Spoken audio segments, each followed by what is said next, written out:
is the final part of our Venus flytrap surfacing tutorial, so let's get ready to surface. Okay, here I'm back with our guy and some more salivas here. I have put some here and here. And remember when I talked about those fake sheets which are actually solids, I had the situation again with this saliva and I can show you how you can fix it. So let's take this guy. Usually happens when you union boolean it. Here another body. Let's say we make union boolean.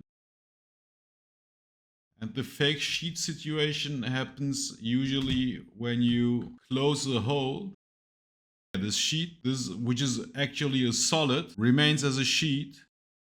But you know that this is a solid because if you check it for boundary edges, you see that there aren't any type of error. So this guy is watertight and it's solid. And what you can do is go to a face, a small face, this one, which isn't that problematic and dramatic as the big one. Delete it and just repatch it.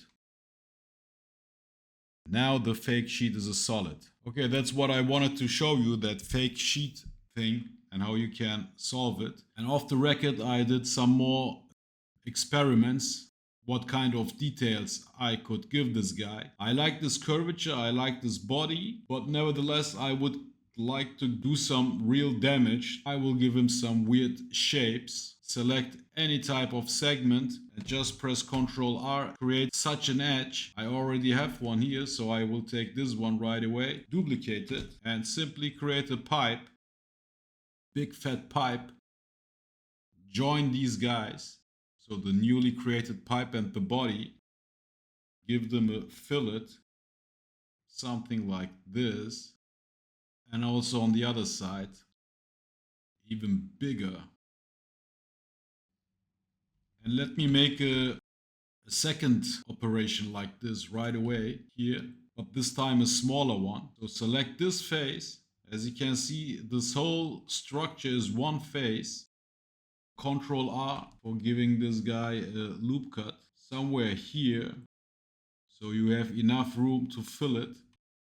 Again, take this guy, Shift D for creating a curve, and P for piping it. Make a big fat pipe, not as big as this one because we want some variations. This one can be smaller, much smaller, something like this, or union boolean it. And here you can again make big fat fillets, so this bulging merges with the main body. The same here.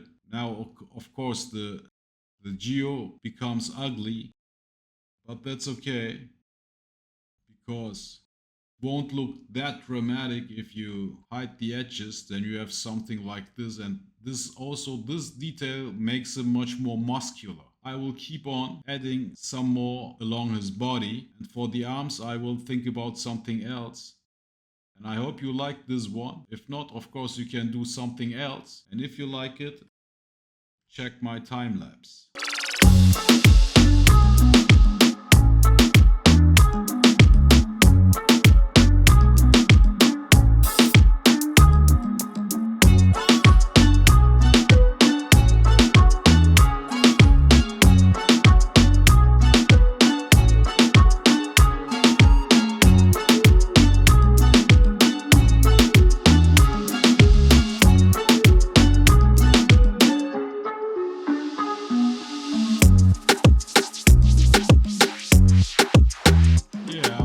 Some more makes more sense now. I will also add one here.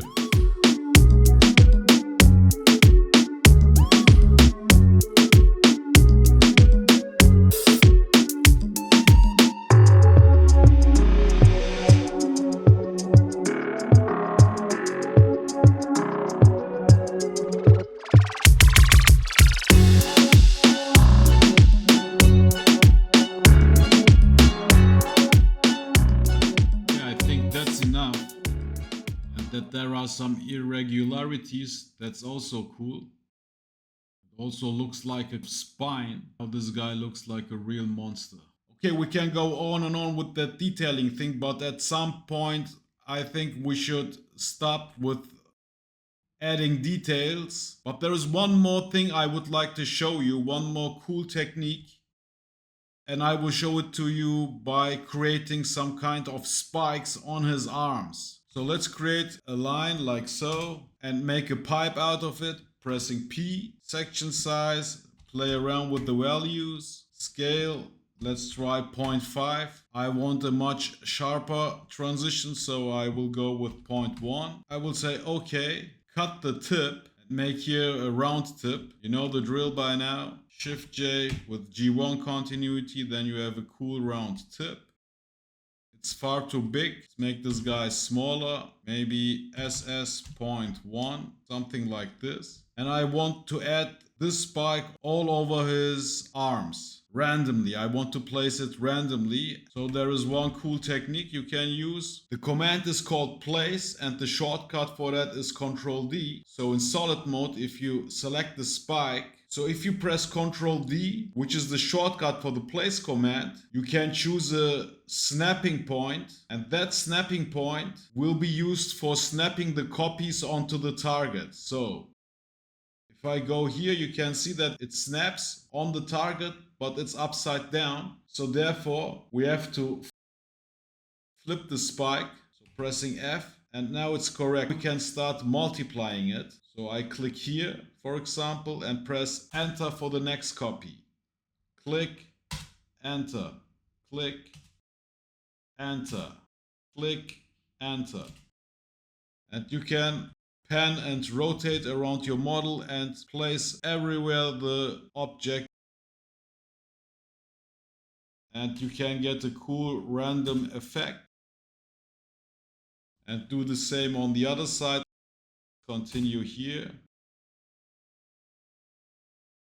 Somehow it stopped the command, but now I continue after flipping. Maybe on the inside.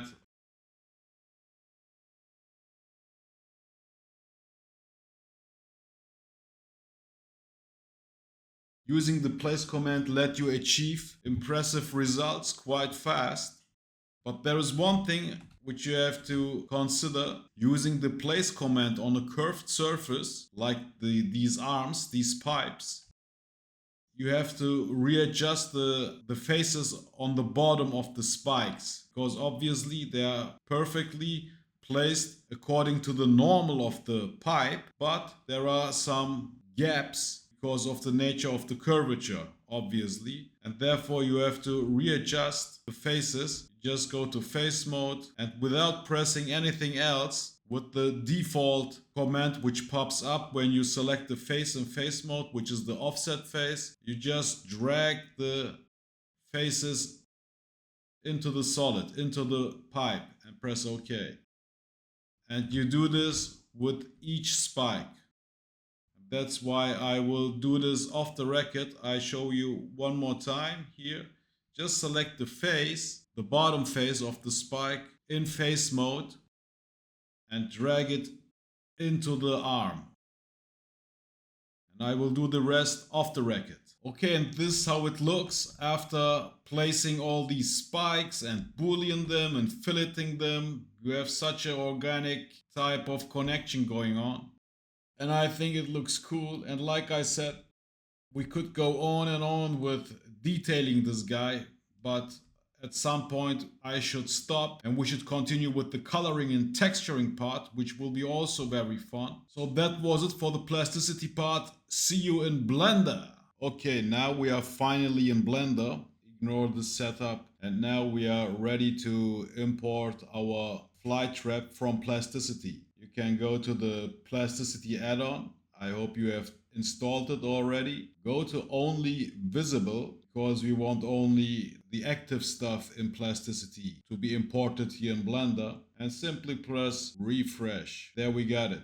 And I will say right away, during our coloring process, we won't go into edit mode. I mean, if we do so, if we go to, let's say, face mode, you can see that the topology is not that great for being edited in any shape or form in edit mode. So We will remain in object mode and we will use an awesome shader, which I will introduce you after we have made some adjustments. So first things first, here you can see the importance of naming your stuff correctly in Plasticity and putting the stuff in the correct folder, so there won't be any confusions when you work with your model in Blender. Now we have 5 folders, and the saliva and body I created later on off the record. The saliva folder consists of these 3 parts.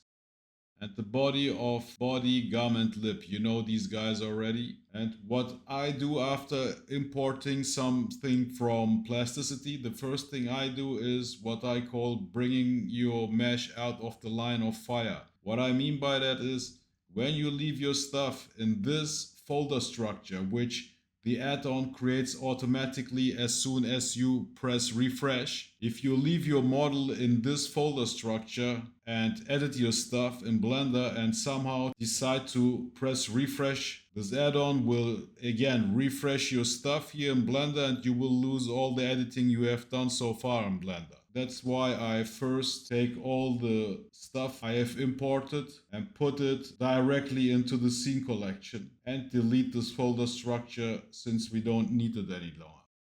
That's the first thing I do. The second thing is getting rid of all these items. Not getting rid, but cleaning up. Let's take all these items in the teeth folder, so basically all the teeth, selecting the first, shift selecting the last, and simply join them. So stuff you can't do in Plasticity. Join them by pressing Ctrl J, and then what I do, pressing Shift S and bring the cursor to the geometry so it doesn't fly around somewhere else, and call this one teeth. Press M and move this to the scene collection, and we don't need the folder any longer, we can delete it. And we will do the same for all the other guys in the remaining folders. I will leave this for the last because I want to talk about something here in the fork knife folder. So let's continue with the dots. Select the first, shift select the last, Ctrl J, Shift S to geometry, press M for moving this guy to the scene collection, rename it, pressing F2, call it dots, and delete this folder.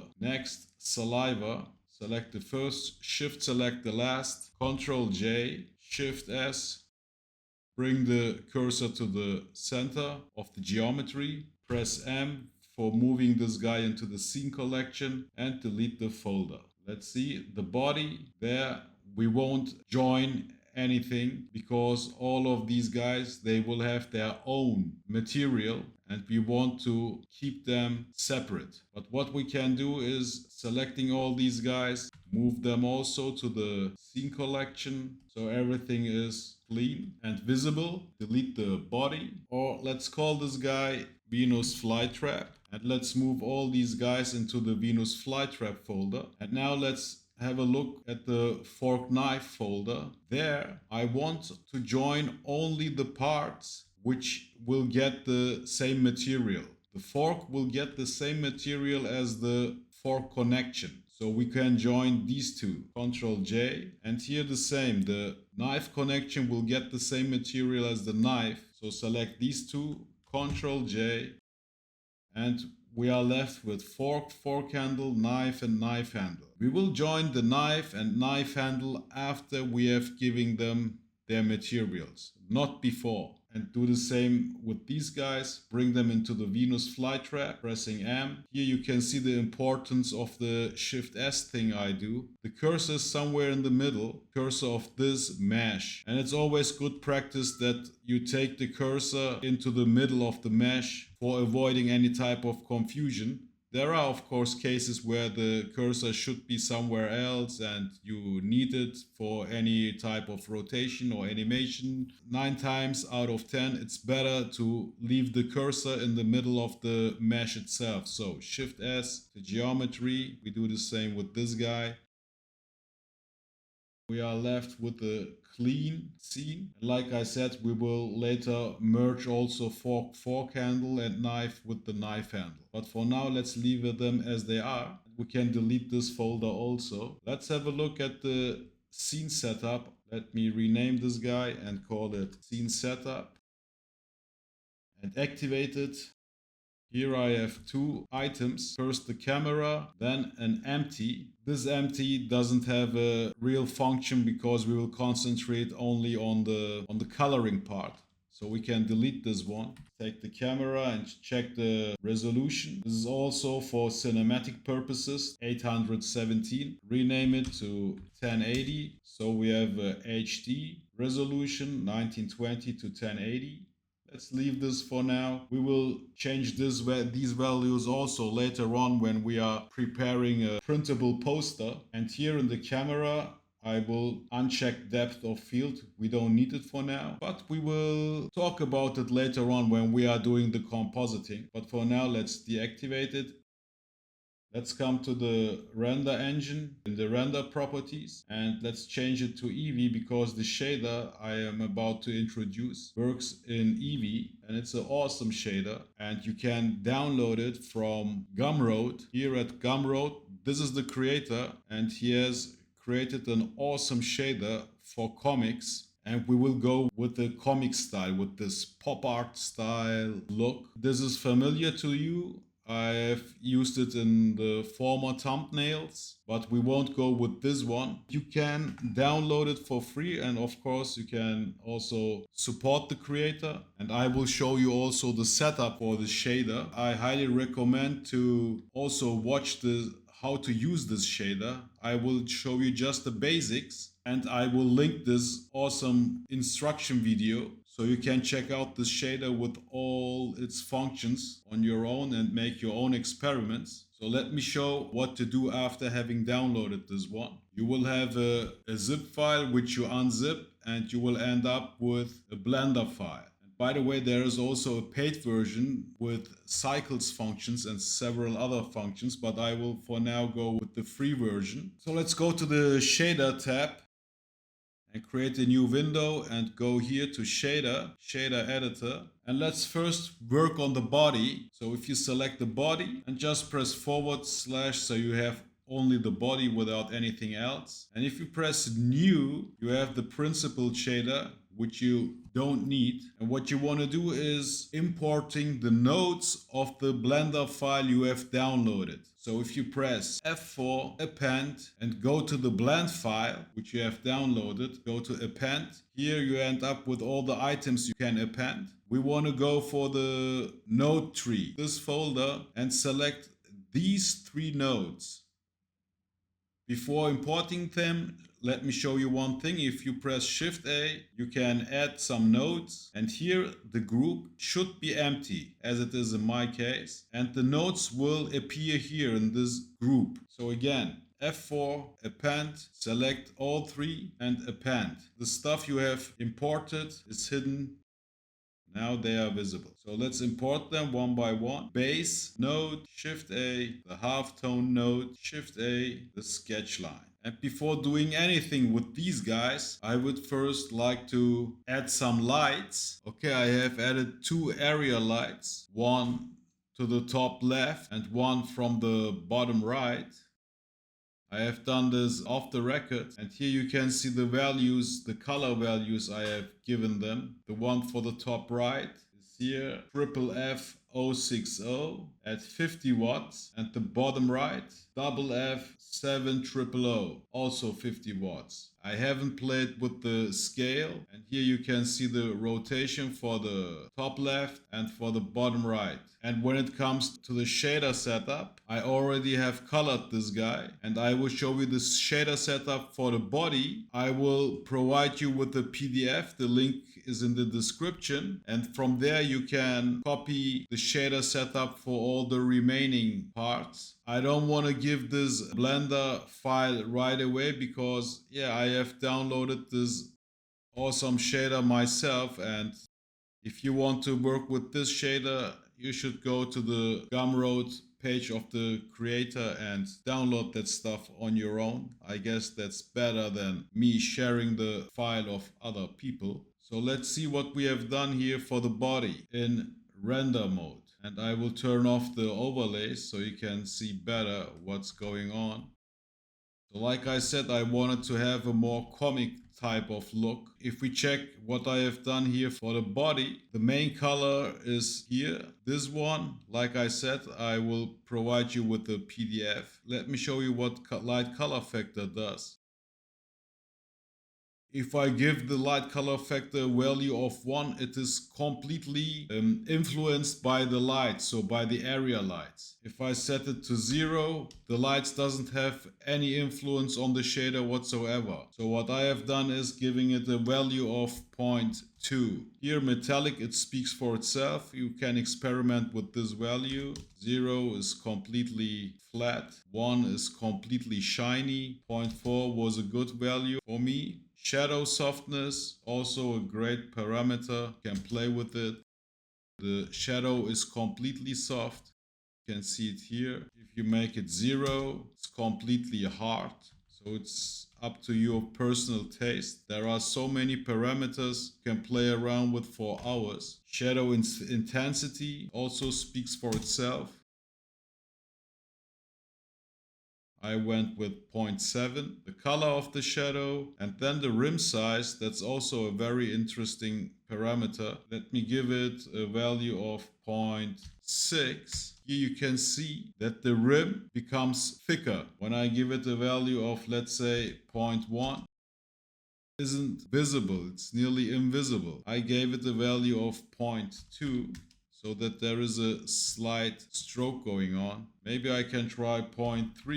0.3 was too thick for my taste. Of course, you can play around for hours, like I said. And here are the parameters for the dots. You can play around with the size. 1 makes it huge. 0.5, smaller. Let's give it the value of 0.1, smaller. I went with 0.2. And I won't go through all these. Like I said, please check out the video of the creator. The lines are more subtle. You can see them here from the camera view. Interesting. If we look from the front view, we can't see the lines. If we have to look from the camera view to see the effects. And you can play with the parameters of the lines. Let's try some stuff. 100. If I make 100, you can see that the lines are much thicker, which also looks cool. 150. Yeah, 150, I like this one. I had it at 200, but now I realize that 200 is too small for my taste. I will go with 150. Like I said, I won't go through all these parameters. And that's a design approach I have for this guy, and I will use this awesome shader also for all the other parts later on when we put together all these different characters and whatnot for making some sort of a movie poster. Here's one more thing I wanted to show you. You may have noticed that I have already joined these parts. I have done them, like I said, after coloring the fork head and the fork body separately. The same goes for the knife head and the knife body. So that's it. See you in the next video. Peace!